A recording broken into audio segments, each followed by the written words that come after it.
तीसरी परीक्षा? ये आप क्या कह रहे हैं अंगराज?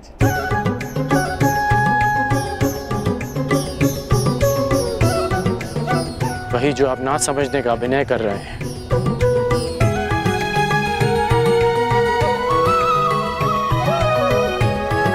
मेरे गुरु परशुराम ने मुझे मानव के त्रिगुण व्यवहार को समझने का ज्ञान दिया है। मानव का व्यक्तित्व राज, सत्व और तम गुणों के संतुलन से बनता है।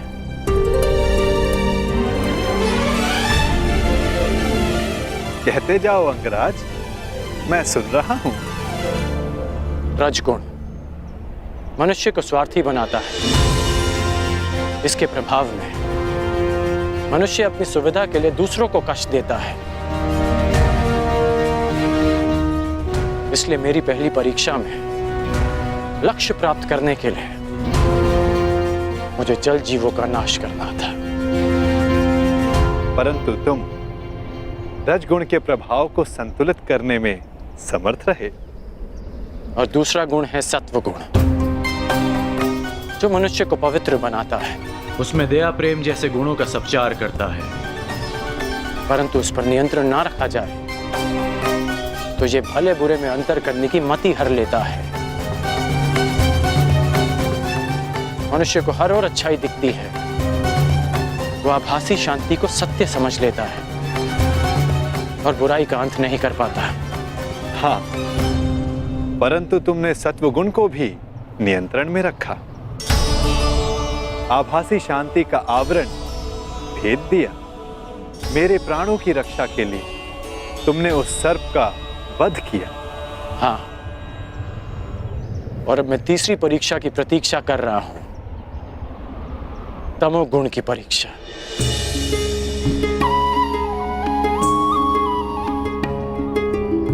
उत्तम, परंतु ये किसने कहा कि तम गुण की परीक्षा अभी चल नहीं रही है?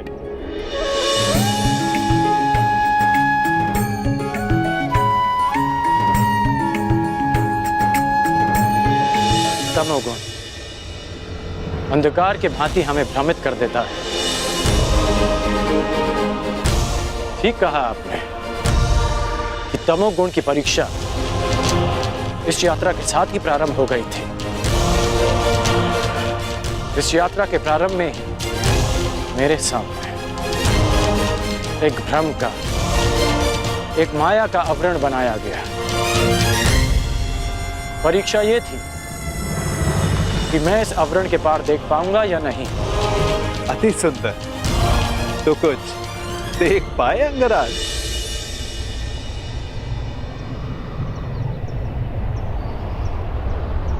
सबसे पहले इस नाटक के सूत्रधार को देखा,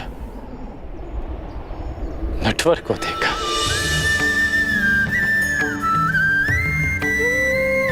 फिर उसे भी देखा जिसकी मुरली की धुन पर पूरी प्रकृति नाच उठती है। मुरलीधर को देखा, फिर उसे देखा जो जीवन से ज्ञान उस भांति मत लेता है जैसे दूध में से माखन। माखन चोर को देखा,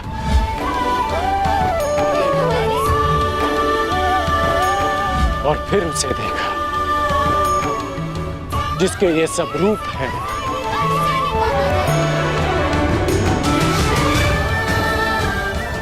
वासुदेव। मैंने वासुदेव को देखा।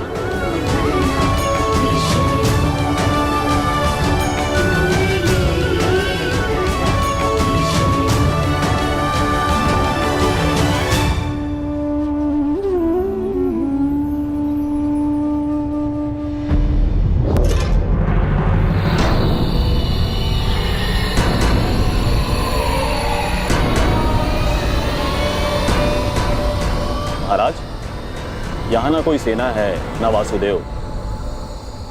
कहीं वासुदेव ने समर्पण का मन तो नहीं बना लिया? नहीं, यदि समर्पण करना होता तो वो कर्ण को अपने साथ नहीं ले जाता।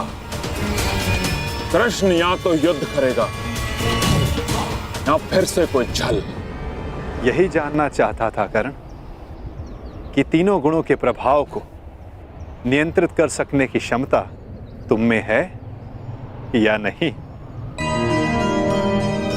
मैं संतुष्ट हुआ। इस जीवन में मैंने तुमसे अधिक विलक्षण पुरुष नहीं देखा। सूर्य देवता है, पर मनुष्यों में सूर्य तुम हो कर्ण। धन्य है तुम्हारी माता, धन्य है तुम्हारे पिता।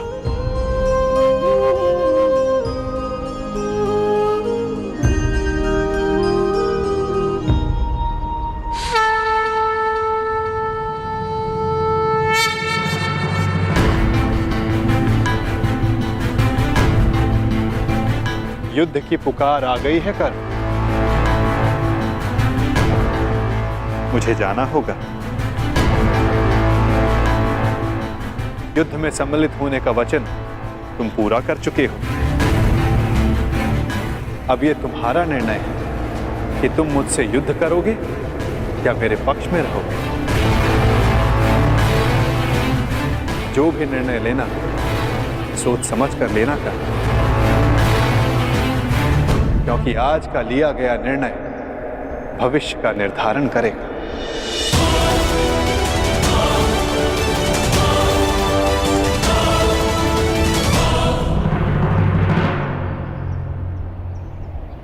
कृष्ण, रण छोड़। कहाँ है तू? फिर से रण छोड़कर भाग गया।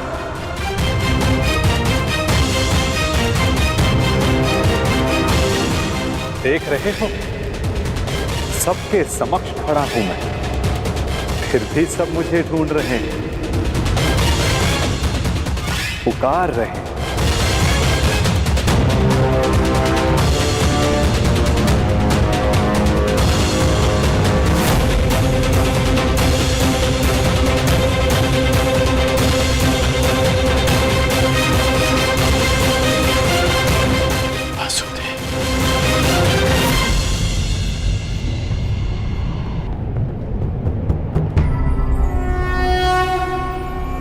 यदा यदा हि धर्मस्य ग्लानिर्भवति भारत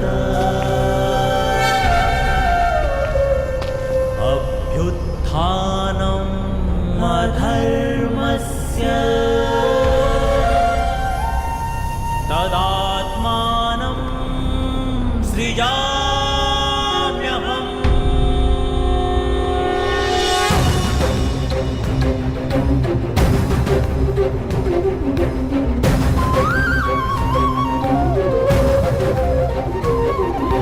यदा यदा हि धर्मस्य ग्लानिर्भवति भारत अभ्युत्थानमधर्मस्य तदात्मानं सृजाम्यहम्।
तुमने युद्ध की मांग की, तुम्हें युद्ध चाहिए जरासंध, तो लो, मैं तुम्हें युद्ध देता हूं।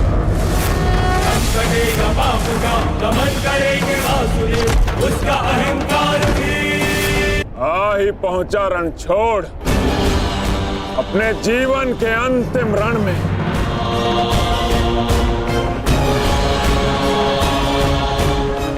कर्ण को छल करके अपने साथ ले गया ताकि युद्ध को टाल सके। राया भी तो निहत था बिना सेना के, परंतु फिर भी मैं प्रस्तुत हूं। आज मैं तुझे समाप्त कर दूंगा कृष्ण। विकास के प्रयास को प्रशंसा मिलती है जरासंध, विनाश के प्रयास को नहीं। कितनी बार हमने युद्ध किया, क्या लाभ हुआ? सहस्त्रों सैनिक अकाल ही काल के ग्रास में समा गए। युद्ध तब श्रेष्ठ है जरासंध जब उसका लक्ष्य एक महान शांति हो, ना कि एक मिथ्य अभिमान की पूर्ति। मैं इस विनाश को रोकने का निमंत्रण देता हूं जरासंध, मित्रता का हाथ आगे बढ़ाता हूं, और इसका प्रमाण है कि मैं निशस्त्र आया हूं। अपने अहंकार की निद्रा त्यागो जरासंध, शांति का सूर्योदय चुनो। अरे जा रणछोड़, शांति कायरों की ढाल होती है, वीरों का आभूषण युद्ध होता है ग्वाले, युद्ध। अरे चुनौती स्वीकार कर। संसार की, मानवता की ढाल शांति है जरासंध। जिसके पास विनाश की शक्ति हो उसे शांति का विकल्प पहले चुनना चाहिए। वीर वो नहीं जो पल पल में युद्ध को उपस्थित हो जाए, वीर वो होता है जो जब तक संभव हो युद्ध को टाले। तुम्हारे नाम में ही संधि है, तो फिर क्यों युद्ध के कंकड़ से शांति का पात्र तोड़ते हो जरासंध? यदि शांति का पात्र छलका तो विनाश बाहर आएगा। मैं कोई मथुरा का ग्वाला नहीं जो तुम्हारी इन मीठी मीठी बातों में आ जाऊं। तुम्हारे उद्देश्यों के बाणों का जरासंध के कवच पर कोई प्रभाव नहीं पड़ेगा।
तुमने युद्ध की मांग की, तुम्हें युद्ध चाहिए जरासंध, तो लो, मैं तुम्हें युद्ध देता हूं।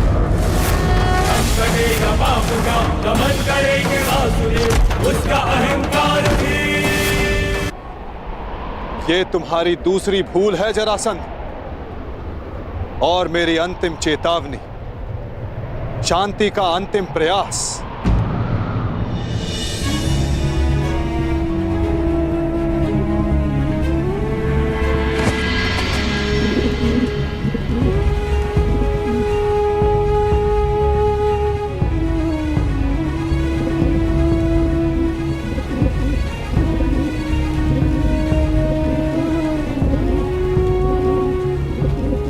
सुन रहे हो जरासंध?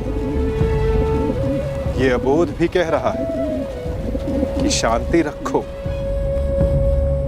इसके स्वर के बीच के विराम की शांति अनुभव करो जरासंध।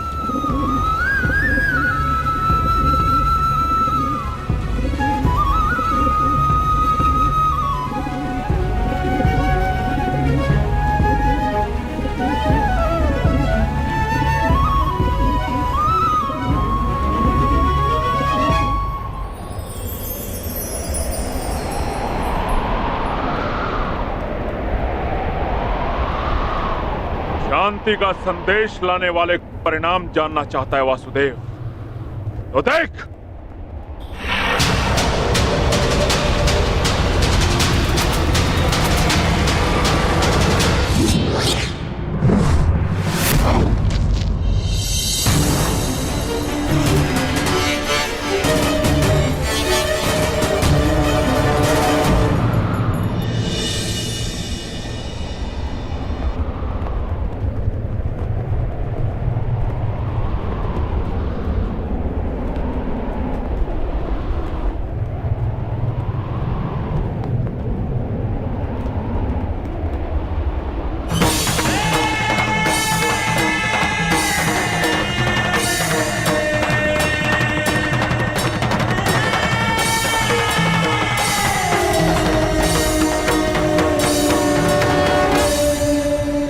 मैं संधि प्रस्ताव लाया। तुमने शांति दूत का वध किया, मैंने शास्त्र से समझाने का प्रयास किया, तुमने शस्त्र उठाया। मैं प्रेम लाया था, तुमने युद्ध की मांग की। तुम्हें युद्ध चाहिए जरासंध, तो लो, मैं तुम्हें युद्ध देता हूं।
युद्ध भी, दंड भी, प्रहार भी।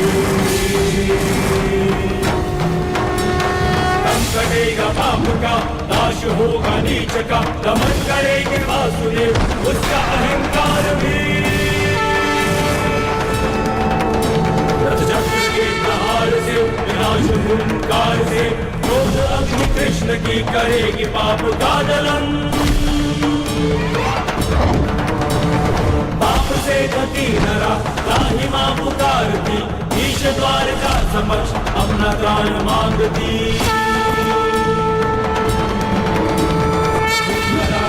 के त्राण रच के एक नौ विधान, भूमि जाई करके पाप को सजेगी आरती। भूमि जाई करके पाप को सजेगी आरती।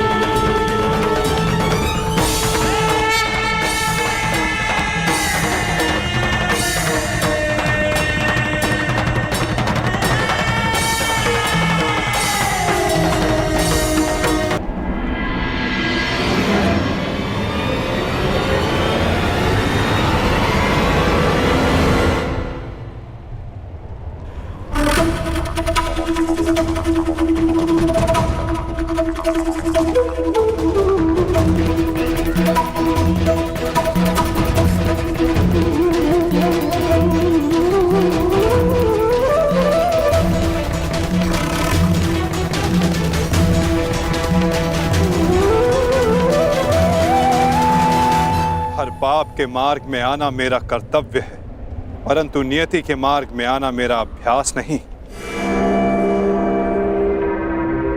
तुम्हारी मृत्यु किसी और के हाथों लिखी है जरासंध, इसलिए आज मैं तुम्हें पुनः जीवन दान देता हूं।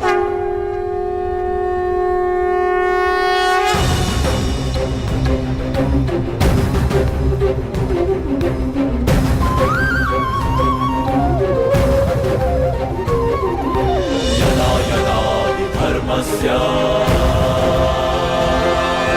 ग्लानिर्भवति भारत अभ्युत्थानमधर्मस्य तदात्मानं सृजाम्यहम्।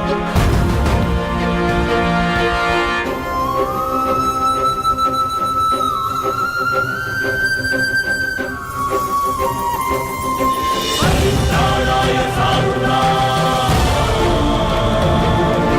विनाशाय च दुष्कृतां।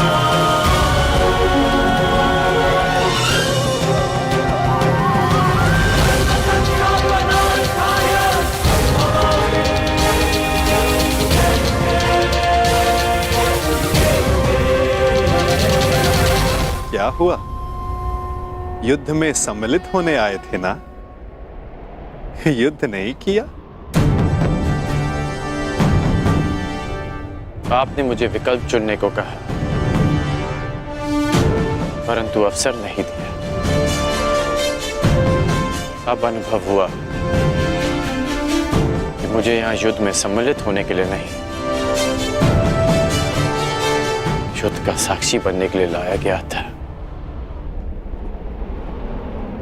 अनगिनत जरासंधों से भरे इस संसार में एक कर्ण से वार्तालाप करके अच्छा लगा। तुम अब भी भ्रम के पार देख सकते हो कर्ण। युद्ध समाप्त हुआ और तुम्हारे वचन पूर्ति का उपकर्म भी।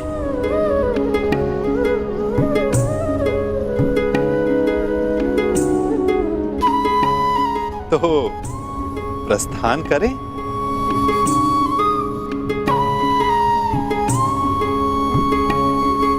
रुकिए।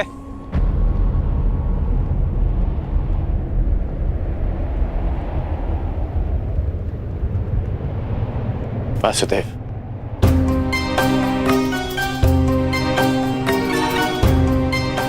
अपने आप नटवर है और ना मैं रथी, इसलिए अब ये रथ मैं चलाऊंगा। अब आपका सारथी मैं बनूंगा वासुदेव। मैं सदा नटवर था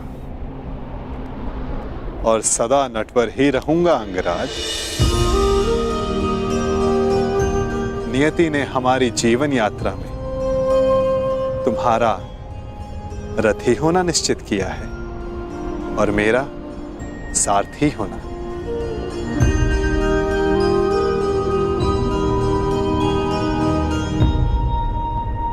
जो मन में है कह डालिए अंगराज। युद्ध ना कर पाने का खेद है? नहीं, क्योंकि जिस युद्ध में आप सम्मिलित हो वहां किसी और का युद्ध करना व्यर्थ है।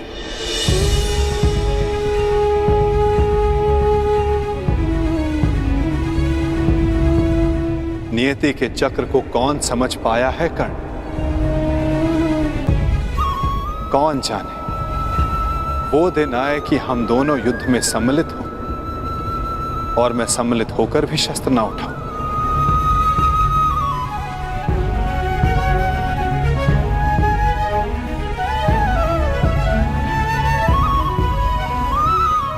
अरे अरे, इतना गंभीर क्यों हो गए? मेरी हर बात पर विश्वास करोगे तो चले जाओगे, और यदि मेरी हर बात पर अविश्वास करोगे तो अधिक चले जाओगे। अब सोचने में ज्यादा समय व्यर्थ मत करो कर्ण, रथ पर बैठो। क्या अब भी कोई यात्रा शेष है?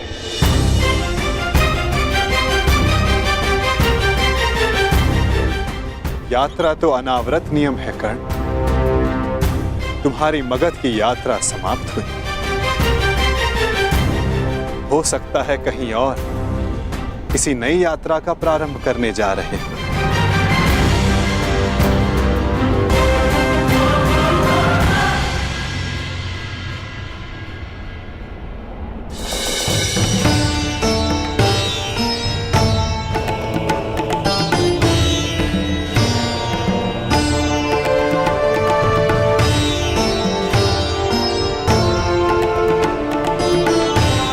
यात्रा मंगलकारी हो पुत्रों।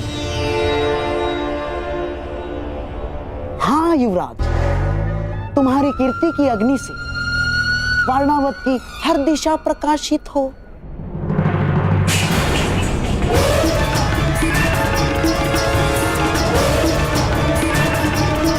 बहना,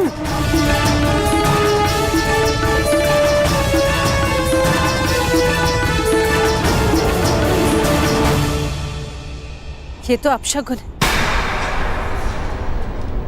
यात्रा प्रारंभ करने से पूर्व आरती की थाली गिरना, ये अशुभ संकेत है।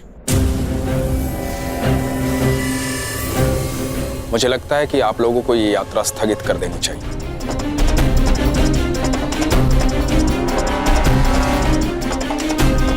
शास्त्रों में लिखा है, किसी भी शुभ मुहूर्त में कोई विघ्न आए तो उसे टालना ही उचित है। भ्राता विदुर कह रहे हैं तो यात्रा स्थगित ही कर देनी चाहिए।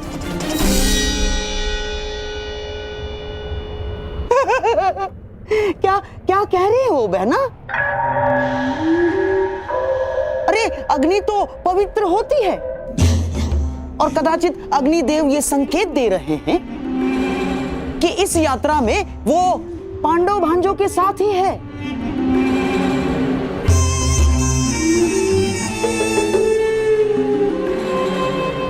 परंतु महामंत्री, आप तो स्वयं नीति कुशल हैं।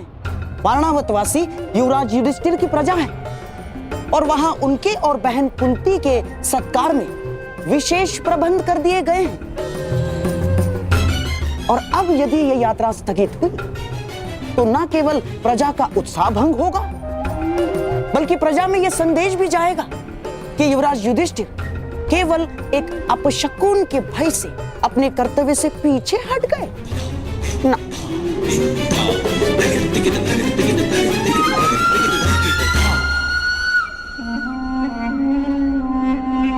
महामंत्री, ये युवराज युधिष्ठिर का अपयश होगा। परंतु यहाँ युवराज की सुरक्षा का प्रश्न है। सुरक्षा?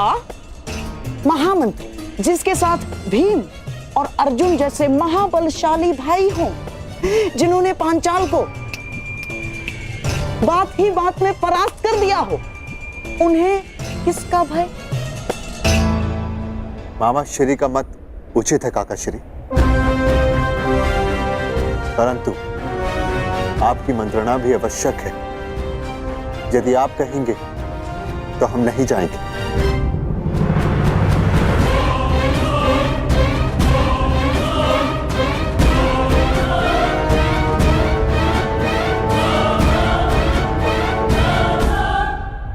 क्या आज्ञा है काका श्री? ठीक है युवराज, आप प्रस्थान करें।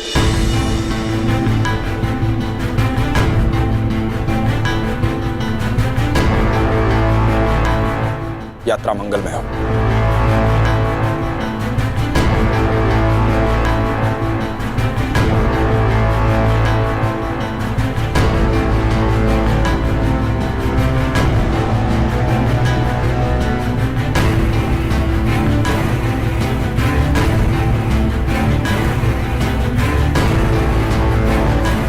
चलिए माता श्री।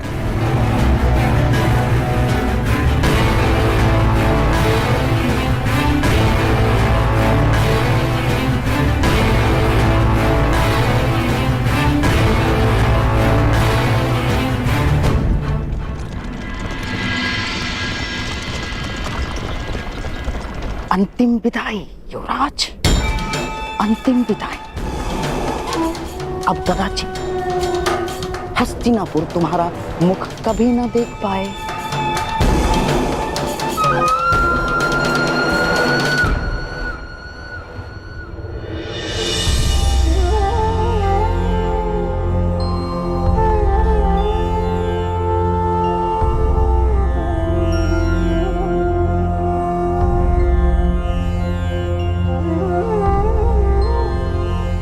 वासुदेव, अभी आपने कहा कि दूसरी यात्रा प्रारंभ हो रही है, तो फिर आप बीच में क्यों रुक गए? विचार कर रहा हूं अंगराज कि कुछ यात्रा यदि प्रारंभ ना की जाए तो भविष्य पूर्णतः भिन्न हो सकता है।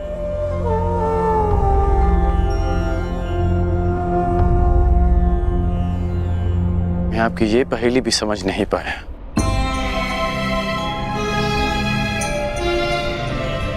हर पहेली का उत्तर हमारे चयन में होता है अंगराज, और भविष्य चयन पर निर्भर करता है। जीवन जीने के सदैव दो विकल्प होते हैं। एक विकल्प होता है इस पाषाण खंड की भांति, जो अपने अहंकार, अपने हठ, अपनी जड़ता के बोझ के कारण भारी और कठोर हो जाता है, जो ना अपना चुना हुआ मार्ग बदलता है और ना ही अपने विचार। उसका प्रारब्ध इस पाषाण खंड की तरह होता है।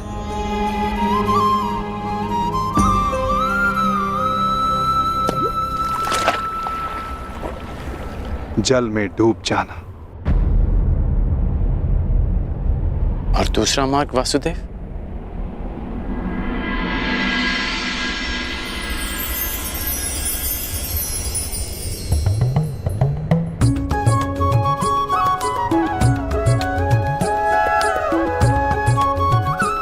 भक्ति मार्ग, इस मोर पंख की भांति हल्का,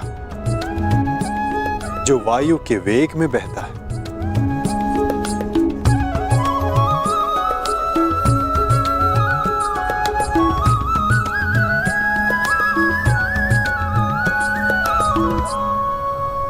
जो इस मोर पंख की भांति होते हैं,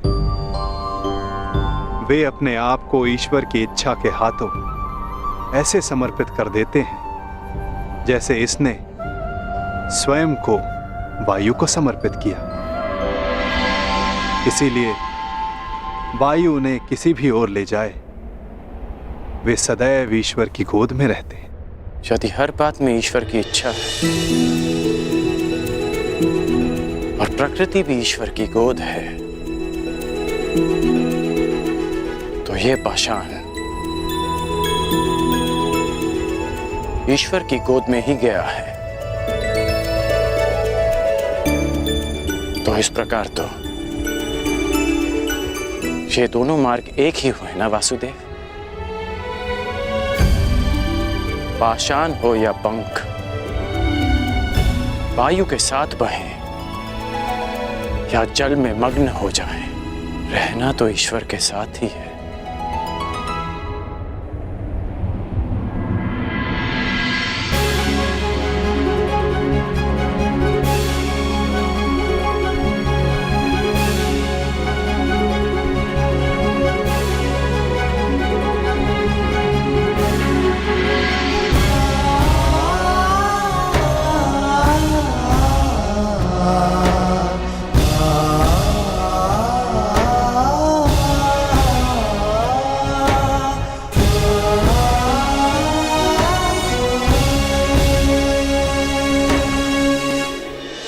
आप पांडवों के ममेरे भाई हैं, तो मुझे लगा कि आप मुझे कुमार दुर्योधन से दूर करने का प्रयास करेंगे। सारथी का कार्य केवल मार्ग दिखाना होता है अंगराज, चयन तो रथ ही करेगा। यदि समय आने पर चुनाव करना पड़ा तो किसका चुनाव करोगे अंगराज?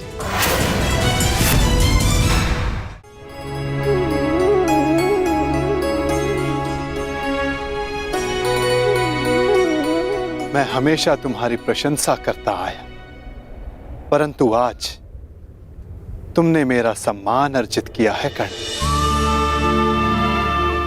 तुमने वो समझ लिया जिसका ज्ञान पाने में ऋषि मुनि अपना सारा जीवन बिता देते हैं। कोई पाषाण खंड नहीं, कोई मोर पंख नहीं। यदि कुछ महत्वपूर्ण है तो कर्म और कर्म के परिणाम। कुछ महत्वपूर्ण है तो हमारा चुना हुआ मार्ग।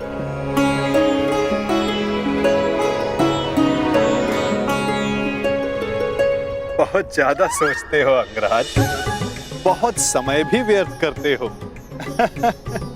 अब यहीं रहना है या आगे चलें? रुके तो आप हैं वासुदेव।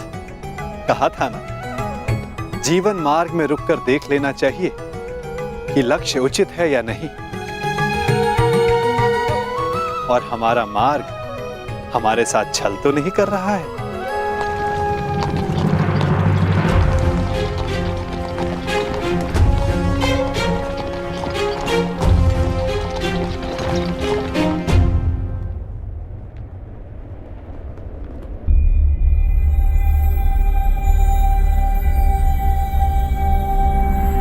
ये दो रथ क्यों वासुदेव? क्योंकि यहां से दो मार्ग जाते हैं कर्ण, एक हस्तिनापुर को और दूसरा पांचाल को। आप पांडवों के ममेरे भाई हैं, तो मुझे लगा कि आप मुझे कुमार दुर्योधन से दूर करने का प्रयास करेंगे। सारथी का कार्य केवल मार्ग दिखाना होता है अंगराज, चयन तो रथ ही करेगा। यदि समय आने पर चुनाव करना पड़ा तो किसका चुनाव करोगे अंगराज? ये दो रथ क्यों वासुदेव? क्योंकि यहां से दो मार्ग जाते हैं कर्ण, एक हस्तिनापुर को और दूसरा पांचाल को। तो अचानक आप पांचाल जा रहे हैं? कहीं इसका संबंध पाषाण खंड और मोरपंख के चुनाव से तो नहीं? नहीं कर, आवश्यक नहीं कि हम केवल पाषाण खंड या मोरपंख ही हों। कभी कभी कर्म के साथ साथ निमित्त भी महत्वपूर्ण होता है। हम में से कुछ पाषाण पानी के लिए निमित्त होते हैं, मोरपंख के लिए वायु का और निर्माण के लिए अग्नि का। निर्माण के लिए अग्नि का? परंतु अग्नि तो सब भस्म कर देती है। हाँ, परंतु यही अग्नि पवित्र भी करती है अंगराज। और ऐसी ही एक अग्नि का साक्षी बनने जा रहा हूं मैं, जो एक पिता के मन में उत्पन्न हुई। वो अग्नि जो एक दिन सब पवित्र कर देगी।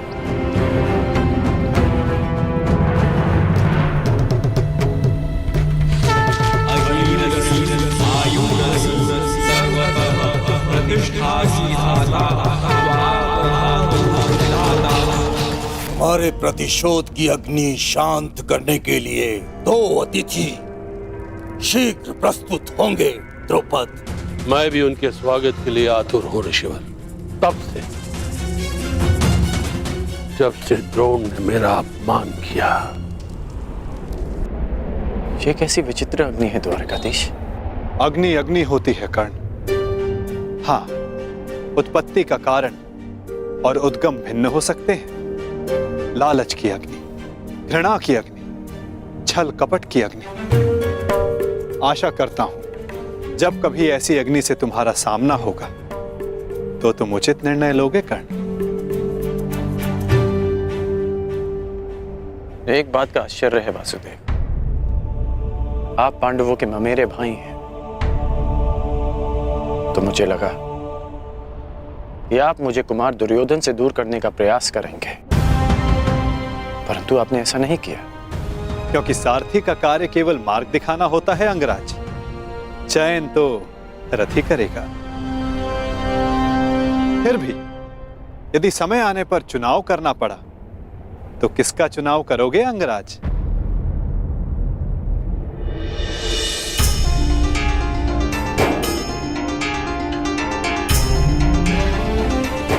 मित्र दुर्योधन का। इसलिए नहीं कि मैं उनके प्रत्येक कर्म को उचित मानता हूं, परंतु इसलिए कि उन्होंने मेरी तब सहायता की जब सबकी दृष्टि में मैं तुच्छ था।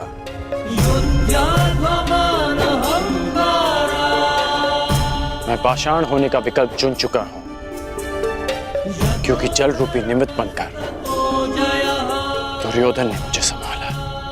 चयन तुम्हारा है अंगराज, परंतु स्मरण रखना, हम कर्म चुनते हैं और कर्म हमारा परिणाम चुनता है।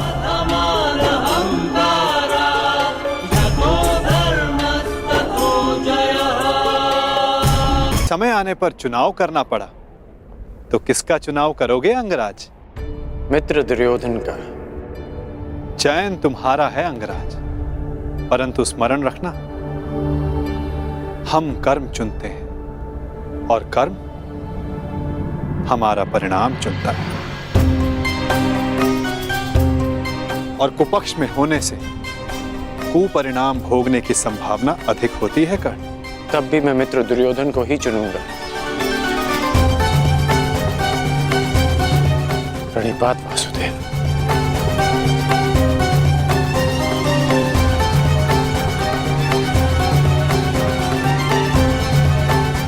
विदा कर्ण।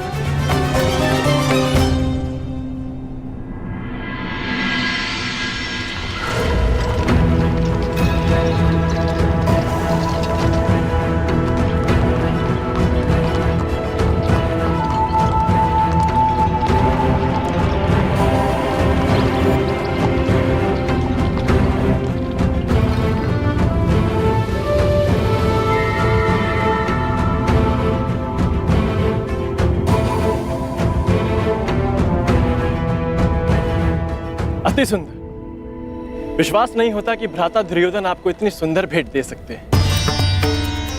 समय के साथ सब बदलता है अनुज। खट्टी कैरी भी समय के साथ बदलकर मीठा आम बन जाती है। अनुज, दुर्योधन को भी दूसरा अवसर अवश्य मिलना चाहिए।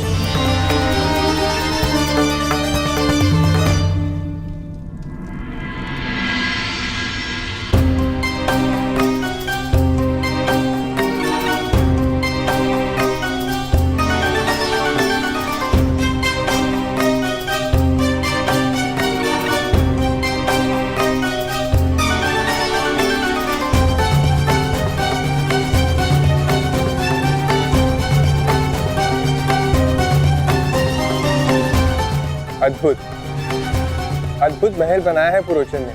समझ में नहीं आता ये वास्तविक भवन है या भ्रम। मैं तुमसे सहमत हूं अनुज, परंतु इतनी सुंदर वस्तुएं सदैव भ्रम और छल ही होती है।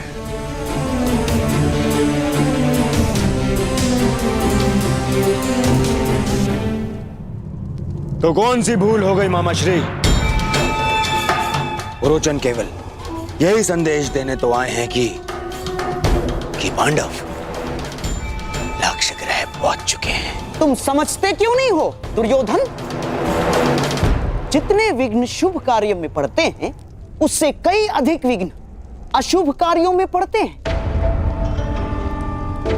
उस दिन मैंने राजसभा में बात पलट दी, कहा कि तुम अपने भाइयों के लिए महल बनवा रहे हो, और अब यदि इस पुरोचन को यहां किसी ने देख लिया तो?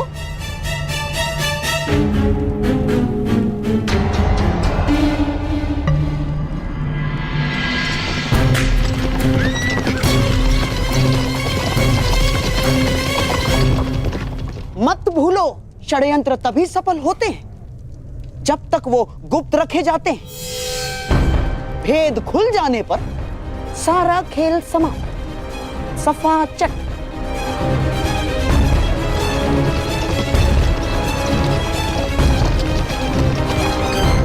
और तुम अपनी बुद्धि लाक्षागृह की नींव में डाल के आए हो। यहां बार बार आने से किसी को संदेह हुआ तो शीघ्र ही यहां से निकलो, इससे पहले कि यहां तुम्हें कोई देख ले।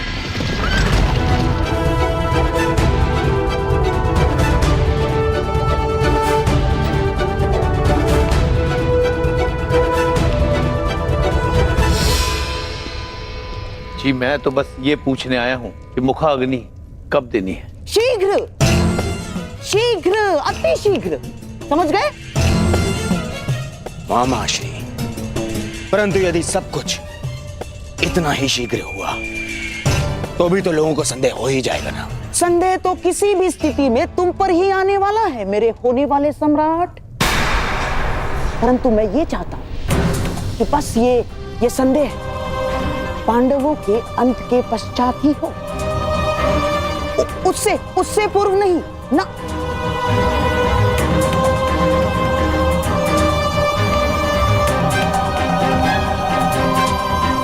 अब देख क्या रहे हो, जाओ।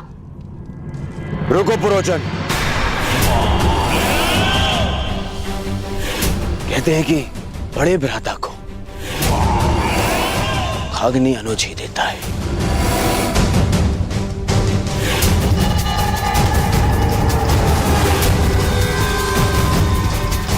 तो फिर मैं अपने कर्तव्य को कैसे भूल सकता हूं?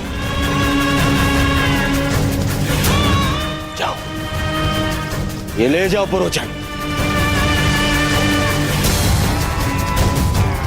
मेरे भाइयों की चिता तुमने सजाई है, परंतु उनकी मुखाग्नि मेरी ओर से ही होनी चाहिए।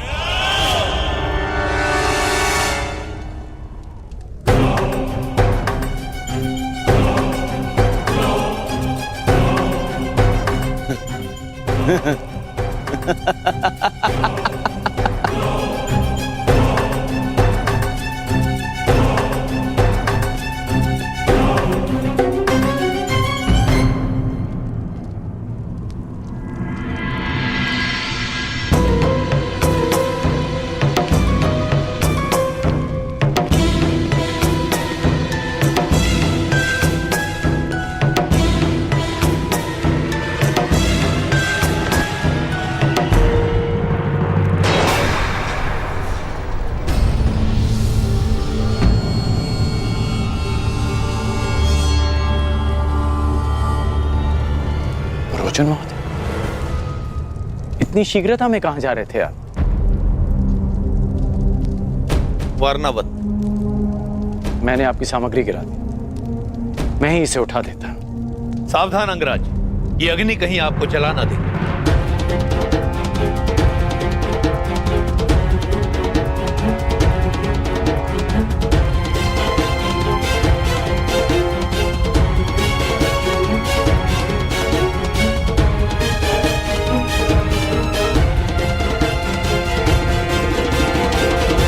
ये अग्नि लिए कहां जा रहे हैं आप? ये अग्नि नहीं है अंगराज, ये वो प्रकाश पुंज है जो हस्तिनापुर का भविष्य बदल देगा, और साथ में आपका और मेरा भी, क्योंकि हम दोनों विजेता के पक्ष में हैं। अब मुझे आज्ञा दीजिए।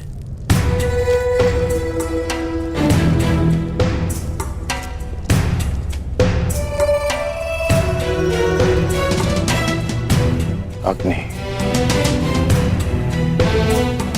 प्रकाश पुंज, हस्तिनापुर का परिवर्तित भविष्य, विजेता का पक्ष, इस सब का क्या अर्थ हुआ? अग्नि अग्नि होती है कर्ण, लालच की अग्नि, घृणा की अग्नि, छल कपट की अग्नि। आशा करता हूं कि जब तुम्हारा सामना ऐसी किसी अग्नि से होगा तो तुम उचित निर्णय लोगे कर्ण। कर्ण, ये है पुरोचन, ये हमारे लिए युद्ध लड़े। युद्ध करे बिना पांडवों को कैसे परास्त किया जा सकता है? ऐसा कौन सा मार्ग है? मार्ग है, उन्हें भान भी नहीं होगा और उनका अस्तित्व सदैव के लिए मिट जाएगा। अग्नि, प्रतिशोध, पुरोचन का व्यवहार और वासुदेव कृष्ण की चेतावनी, इन सब में कोई संबंध है, और इस संबंध का उत्तर केवल मित्र दुर्योधन के पास है।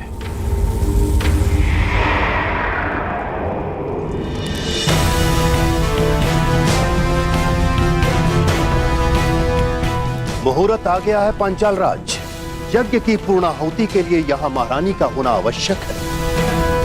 मैंने महारानी को यहाँ आने के लिए संदेशा तो भिजवाया था, परंतु मेरी समझ में नहीं आ रहा है कि महारानी को यहाँ आने में इतना विलंब क्यों हो रहा है। समय, मुहूर्त और ग्रह दशा किसी की प्रतीक्षा नहीं करते पांचाल नरेश। यही क्षण पूर्ण आहुति के लिए उपयुक्त है। यदि आहुति ना दी गई तो सारे प्रयास निष्फल हो जाएंगे। क्या महारानी के अतिरिक्त और कोई विकल्प नहीं है ऋषिवर? ये यज्ञ है पांचाल नरेश, नियमों से बंधा है। इसमें विकल्प की कोई संभावना नहीं। ओम अग्नि मिली पुरोहितम यज्ञासा देव अमृत विजम होता राम रतन धात्मम।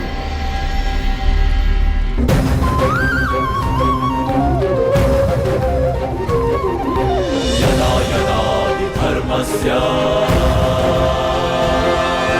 ग्लानिर्भवति भारत अभ्युत्थानमधर्मस्य तदात्मानं सृजाम्यहम्।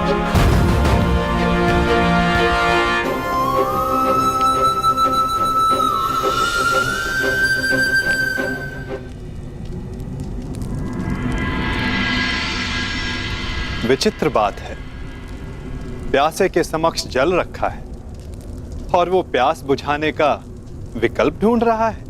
मैं आपके कहने का अभिप्राय समझा नहीं वसुदेव। अग्नि से बड़ा ना कोई पुरोहित है, ना उससे बड़ा कोई गोत्र, ना उससे बड़ा कोई वरदायक, ना ही इच्छा पूर्ति का स्रोत।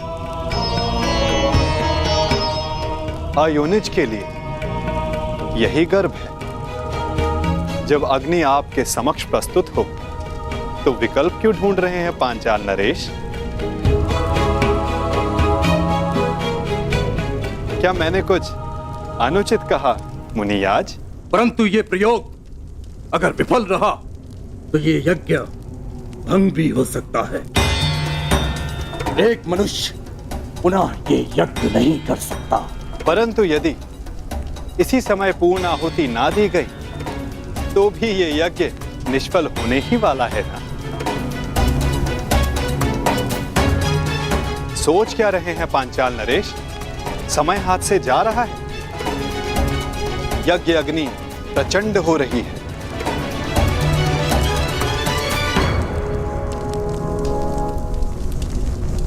कहीं आपकी इच्छा पूर्ति से पूर्व ही ये शांत ना हो जाए। निर्णय ले लीजिए पांचाल नरेश।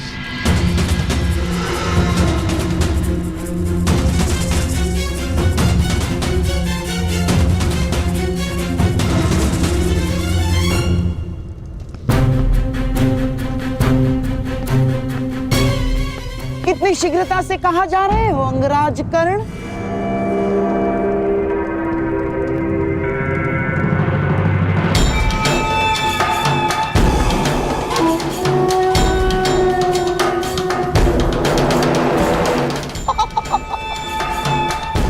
इतनी भी क्या शीघ्रता कर्ण?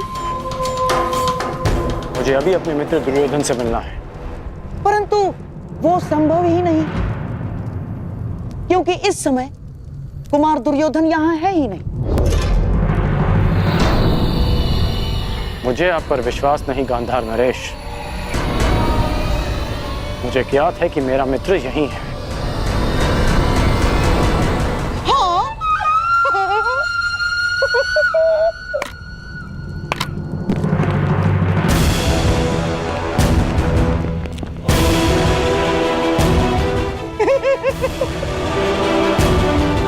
अब तो तुम समझ लो कि शकुनी नहीं चाहता कि तुम दुर्योधन से मिलो।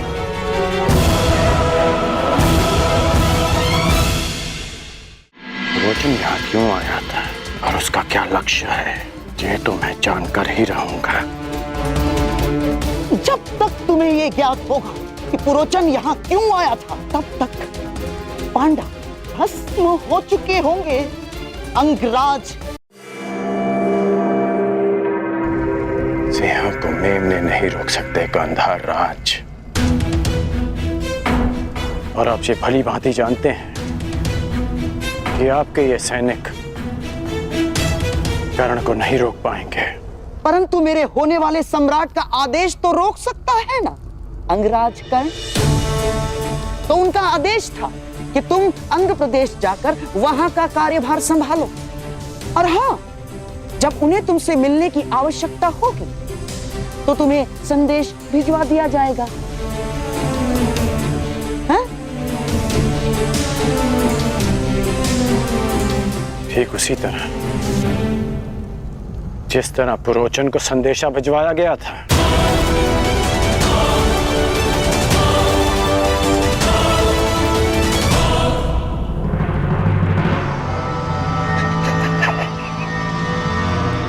कुमार दुर्योधन के प्रति तुम्हारी निष्ठा की सराहना करता हूं मैं कर्ण, परंतु निष्ठावान तो पालतू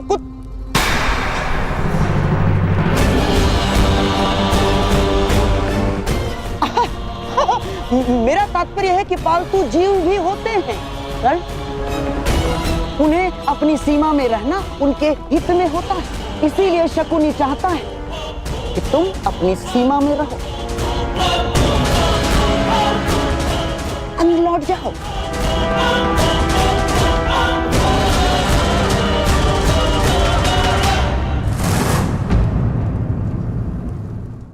पुरोचन यहाँ क्यों आया था और उसका क्या लक्ष्य है, ये तो मैं जानकर ही रहूंगा। जब तक तुम्हें ये ज्ञात होगा कि पुरोचन यहाँ क्यों आया था, तब तक पांडव भस्म हो चुके होंगे। अंगराज कर्ण,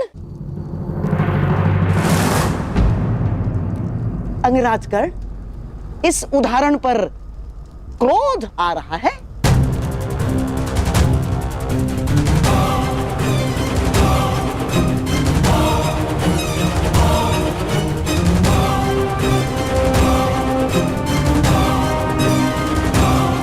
एक क्षण के लिए तो लगा कि आप मेरी तुलना पालतू जीव से कर रहे हैं, परंतु फिर अनुभव हुआ कि ना मैं अपनी बहन के ससुराल में रह रहा हूं और ना ही अपने भांजे की कृपा पे पल रहा हूं।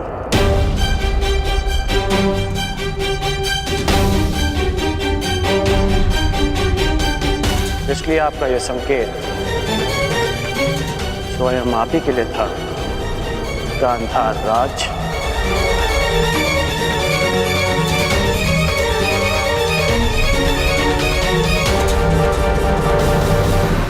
क्या हुआ? मेरे उदाहरण पर क्रोध आ रहा है?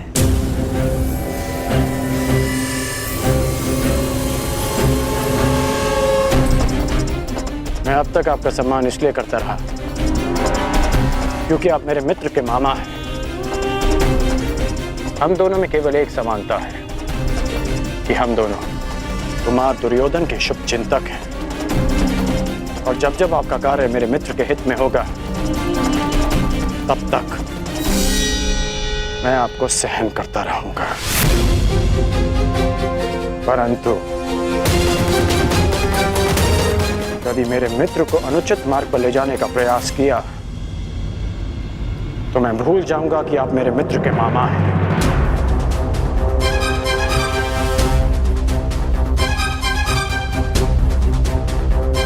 और उस समय आपका अंत उस पालतू जीव की भांति होगा जिसका आप अभी उदाहरण दे रहे थे। पुरोचन यहाँ क्यों आया था और उसका क्या लक्ष्य है, ये तो मैं जानकर ही रहूंगा।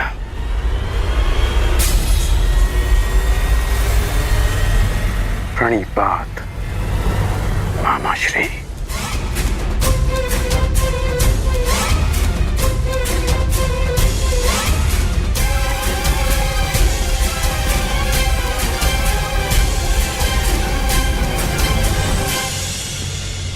जब तक तुम्हें यह ज्ञात होगा कि पुरोचन यहां क्यों आया था, तब तक पांडव भस्म हो चुके होंगे। पांडव कहीं दिख क्यों नहीं रहे? और इस मंतव्य को पूरा करने के मध्य शकुनी को कोई नहीं रोक सकता। ना, कोई नहीं, तुम भी नहीं, अंगराज कर्ण।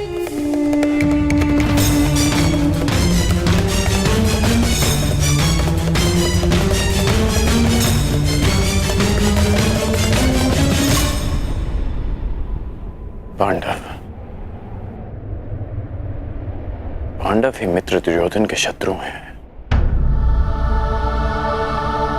वो महल में नहीं दिखे, वो यहां नहीं है, कहां जा सकते हैं वो? वारनाव्रत।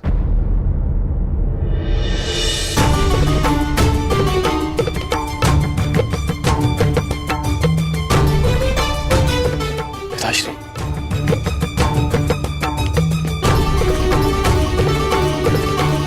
आयुष्मान भव। पांडव वारनाव्रत में? हाँ, वारनाव्रत।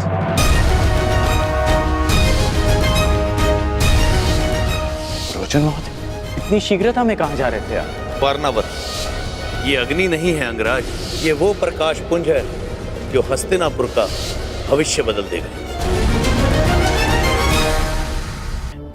हाँ, वारनाव्रत। और माता कुंती? वो भी उन्हीं के साथ है। देवी कुंती के सम्मान में वारनाव्रत में एक समारोह रखा गया है। सुना है कुमार दुर्योधन ने पुरोचन से एक अति सुंदर महल पांडवों के लिए बनवाया है।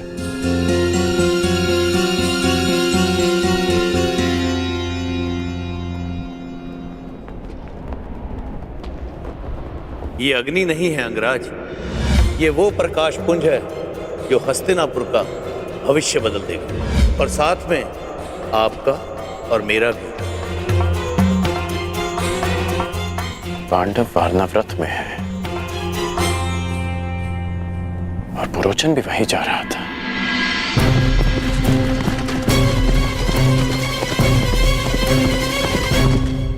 और मित्र दुर्योधन के मन में अचानक पांडवों के प्रति प्रेम कहां से उत्पन्न हो गया? कर्ण, ये है पुरोचन, ये हमारे लिए युद्ध लड़े। युद्ध करे बिना पांडवों को कैसे परास्त किया जा सकता है? ऐसा कौन सा मार्ग है? मार्ग है, उन्हें भान भी नहीं होगा और उनका अस्तित्व सदैव के लिए मिट जाएगा। इसका अर्थ है कि वारनाव्रत में षड्यंत्र रचा जा रहा है।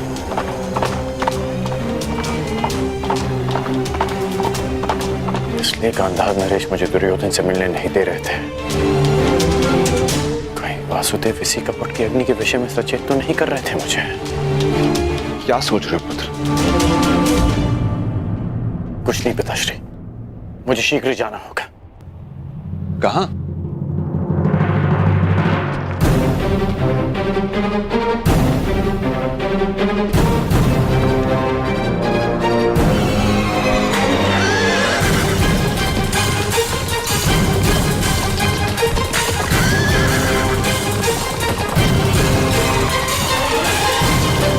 जो समय पर निर्णय नहीं लेता, समय उसे कभी क्षमा नहीं करता पांचाल नरेश।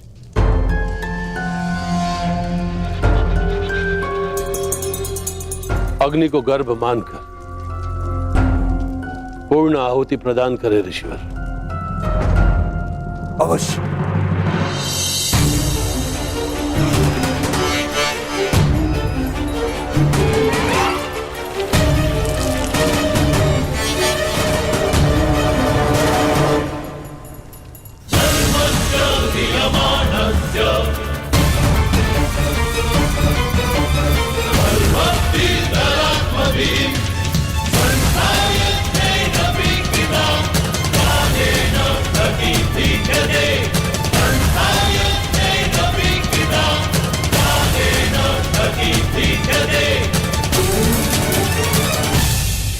वसुदेव, मेरी ये आहुति सफल होगी ना?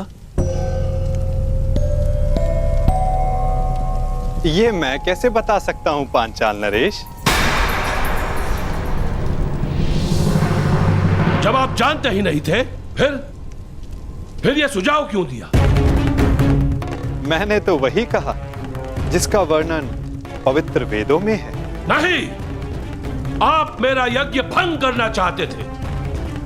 मैं जानता हूं वसुदेव, आप द्रोणाचार्य को सुरक्षित रखना चाहते हो। मैं ये कैसे भूल गया, कैसे भूल गया कि उन पांडवों के संबंधी हो आप। हस्तिनापुर को मेरे प्रतिशोध से बचाना चाहते हो आप, और मुझे असफल देखना चाहते हो आप। अपने क्रोध के अश्वों को संभालिए पांचाल नरेश। यज्ञ भंग करने की इच्छा रखने वाले पूर्ण आहुति का समय आने तक की प्रतीक्षा नहीं करते। मैं ना हस्तिनापुर के पक्ष में हूं, ना पांचाल के। मैं तो नियति के पक्ष में हूं, धर्म स्थापना के पक्ष में हूं।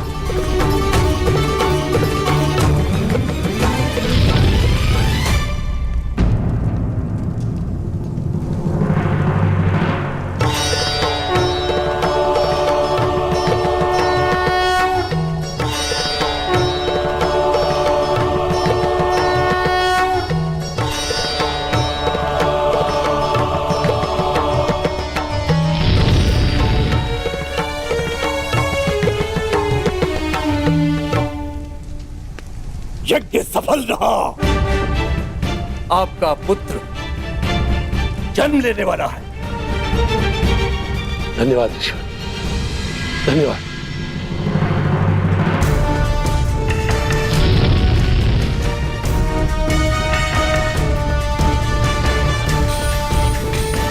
मुझे क्षमा कर देना वासुदेव। मेरे समक्ष एक समस्या उत्पन्न हो गई थी, उसी क्षण आपका आना हुआ। ये संयोग नहीं था, ये प्रारब्ध था। आप यहां मेरी सहायता के लिए आए हो। ना कुछ संयोग होता है, ना कुछ प्रारब्ध। कुछ होता है तो केवल कर्म पांचाल नरेश, और उनके फल।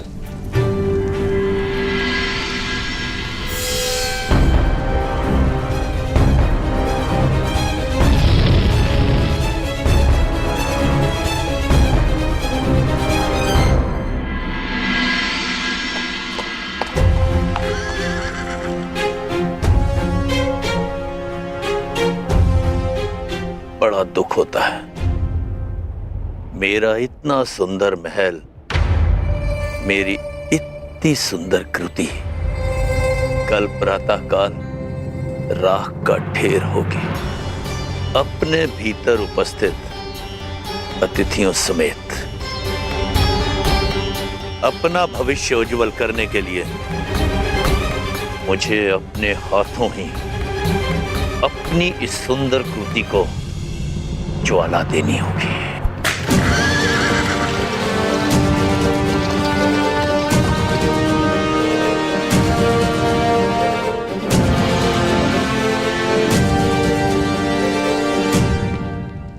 प्रणाम युवराज। बड़ा विलंब कर दिया आपने आने में पुरोचन महोदय। मुझे भूख लग रही है और आपकी भार्या और बालक इस हट पे अड़े हैं कि आप ही के साथ भोजन करूं। विलंब के लिए क्षमा चाहता हूं कुमार भीम। अब आपके भोजन में विलंब नहीं होगा। वैसे आपको ये मेरा बनाया महल कैसा लगा? ठीक है, कुछ कमियां हैं जिन्हें सुधारा जा सकता है। रोचन के निर्माण में कमी निकालना ठीक वैसा ही है जैसा ब्रह्मा जी की सृष्टि में दोष ढूंढना। रुष्ट मत होइए पुरोचन महोदय। अनुज भीम की ये व्यक्तिगत सोच है, परंतु सत्य ये है कि ये महल वास्तविकता में अनोखा है। इसकी तुलना संसार के किसी भी निर्माण से नहीं की जा सकती। प्रशंसा के लिए धन्यवाद युवराज। आइए भोजन करते हैं। कुमार भीम, कल प्रातः काल तक आपको कोई कमी नहीं मिलेगी इस महल में।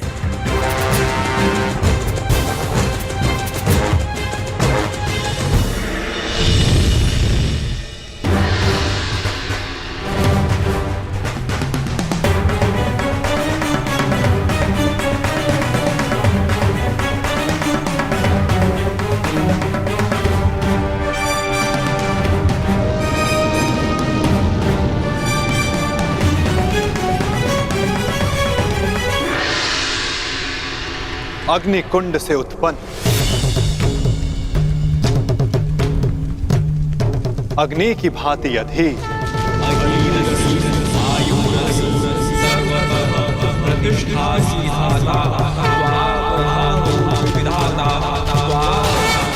साहसी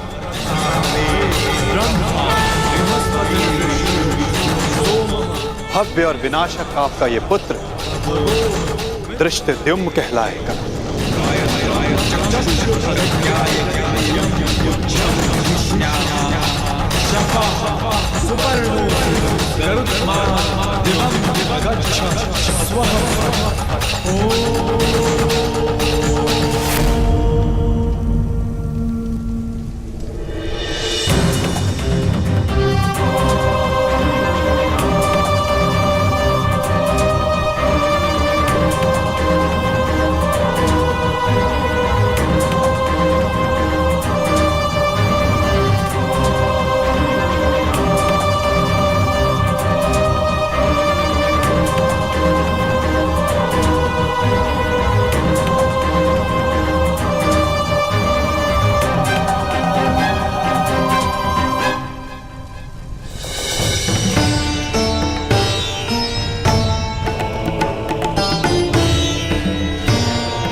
स्वागत है पुत्र दृष्टद्युम्न।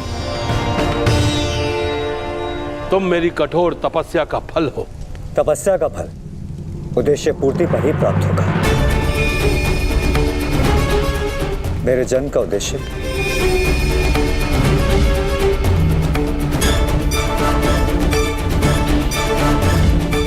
तुम्हारा अहंकार उस पर विजय पाना शेष है जिसे मैं पाकर रहूंगा। आज मैं एक राजा का पिता हूं और तुम कुछ भी नहीं द्रौपद। इसलिए मैं भारद्वाज पुत्र द्रोण, हस्तिनापुर राजगुरु द्रोण, पांचाल का आधा राज्य द्रुपद को दान में देता हूं।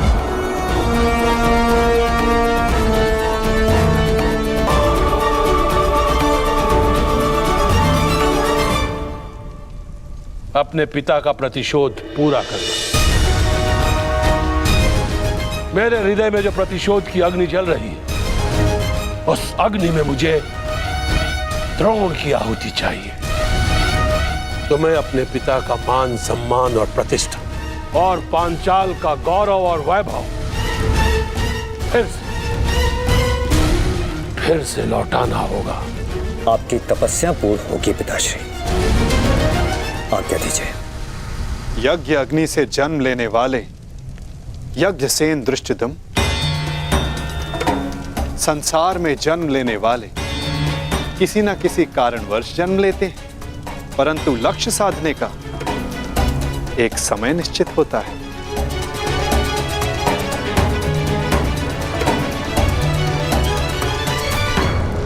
अग्निशिखा फिर से विराट हो गई है।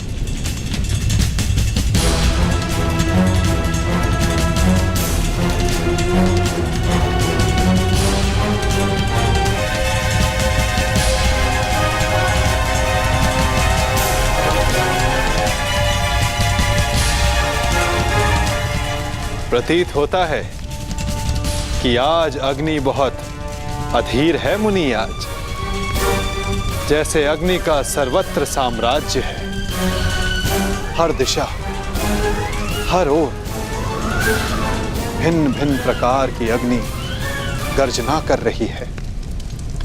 प्रतिशोध की अग्नि,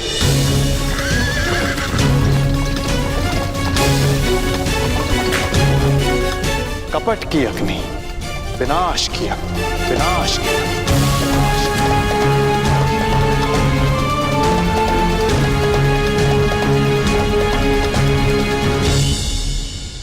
सब तैयार है ना? मसाले ठीक से डाल दिए थे? हाँ, सब वैसा ही बना है जैसा आपने कहा था।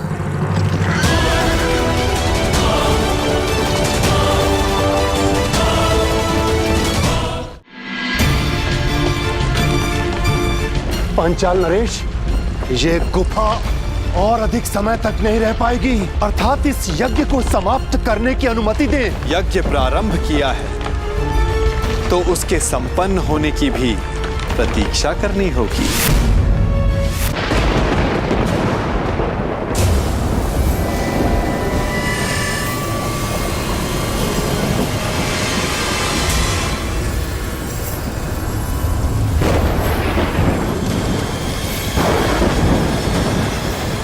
यज्ञ अग्नि बहुत प्रबल है। यह स्थान इतनी ऊर्जा सहन नहीं कर पा रहा है।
कुछ को ज्ञात है कि तुम आ रही हो, कुछ नहीं जानते कि तुम आ रही हो, परंतु सबको तुम्हारी प्रतीक्षा है, क्योंकि नियति तुम्हारे आगमन की प्रतीक्षा कर रही है।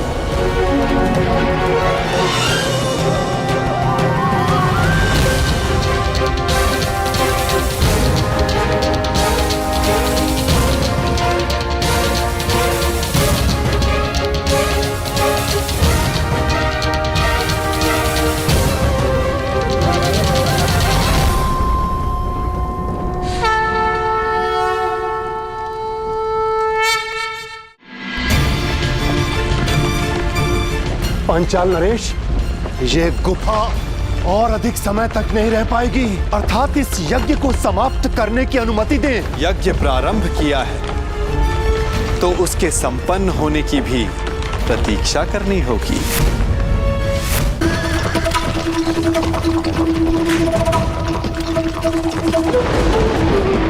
पांचाल नरेश, ये गुफा और अधिक समय तक नहीं रह पाएगी,